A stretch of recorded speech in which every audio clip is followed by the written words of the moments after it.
Okay. Hey everybody, it's Miss Whitney. I miss you all. I can't wait to see you guys again and smile at your wonderful happy faces and give you high fives walking down the hall. So I hope you're having a great time with your families. I know this is such a weird time and I'm sure it's a little different getting so much time together. I know it is for us too, right guys? Mm-hmm. Yeah. I have a couple helpers here tonight. I have Ada. I know a lot of you have met both of them, and I have Everett here. And then we also have a kitty cat named Morgan and a doggy named Miller. And if you guys could help me wish Miller a happy birthday, he turns 11 years old today. So if you have an April 1st birthday, you're in good company. So tonight we are going to start reading a story to you guys every night, and we'll post our videos on Facebook. So I get to kick us off with one of my favorite books that Ada actually was given for her 5th birthday by one of her classmates when she was in Mrs. Belt's class. So this is Ada Twist Scientist. We lost the book jacket, but at least we have the book. Here's Ada. There is Ada. All right. Ada Marie said not a word till the day she turned 3. She bounced in her crib and looked all around, observing the world but not making a sound. She learned how to climb and made her big break with a trail of chaos left in her wake. She ran through the day chasing each sound in sight and didn't slow down till she conked out at night. Her parents were frazzled but tried not to freak as Ada grew bigger and still did not speak. Clearly, young Ada, with lots in her head, would have something to say when it ought to be said.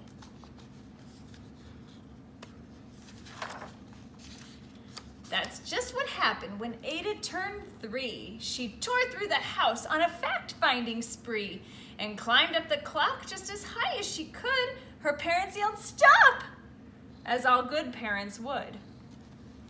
Ada's chin quivered, but she did not cry. She took a deep breath and simply asked, "Why? Why does it tick and why does it talk? Why don't we call it a granddaughter clock? Why are there pointy things stuck to a rose and why are there hairs up inside your nose?" She started with why and then what, how, and when. By bedtime, she came back to why once again. She drifted to sleep as her dazed parents smiled at the curious thoughts of their curious child, who wanted to know what the world was about.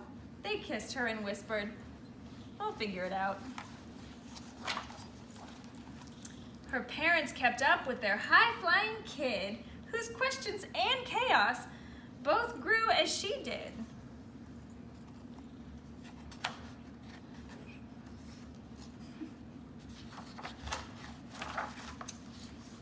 Even Miss Greer found her hands were quite full when young Ada's chaos wreaked havoc at school.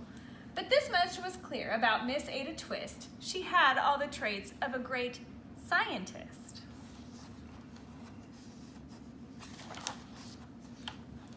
Ada was busy that first day of spring, testing the sounds that made mockingbirds sing, when a horrible stench whacked her right in the nose, a pungent aroma that curled up her toes. "Zowie!" said Ada, which got her to thinking, what was the source of that curious thinking, or of that terrible stinking, sorry. How does a nose know there's something to smell? And does it still stink if there's no nose to tell? She rattled off questions and tapped on her chin. She'd start at the start where she ought to begin. A mystery, a riddle, a puzzle, a quest. This was the moment that Ada loved best. Ada did research to learn all she could of smelling and smells, both the stinky and good. One hypothesis Ada thought could be true.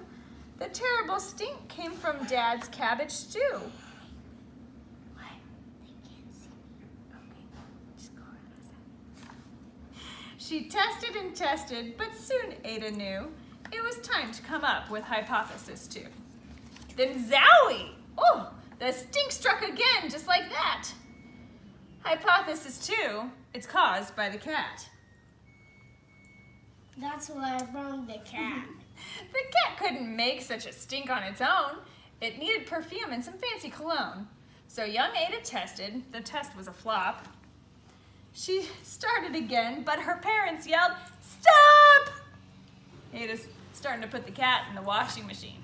Do you put the cat in the washing machine? No, never. No. Ada Marie, to the thinking chair now, by the time we count 3. Enough, said her mother. That's it, said her dad. Her parents were frustrated, frazzled, and mad. Why? Ada questioned. Her mother said, nope. What? Ada queried. Her father said, go. You've ruined our supper. You've made the cat stink. Enough with your questions. Now sit there and think. She looked at her parents. Her heart turned to goo. Poor Ada Twist didn't know what to do. She sat all alone by herself in the hall, and Ada once more could say nothing at all. And so Ada sat, and she sat, and she sat, and she thought about science, and Stu, and the cat, and how her experiments made such a big mess. Does it have to be so? Is that part of success?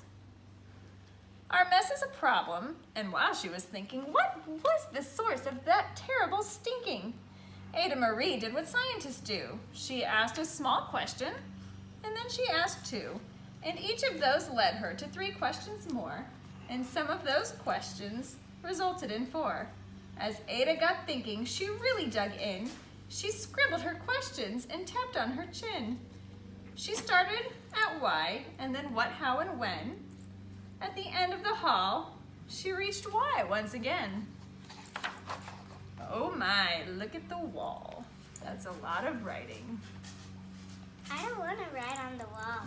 Not even my wall, because we're painted. Right, we don't want to write on the wall. That is not what this book is about. The cat ran away. The parents calmed down and they came back to talk. They looked at the hallway and just had to cough.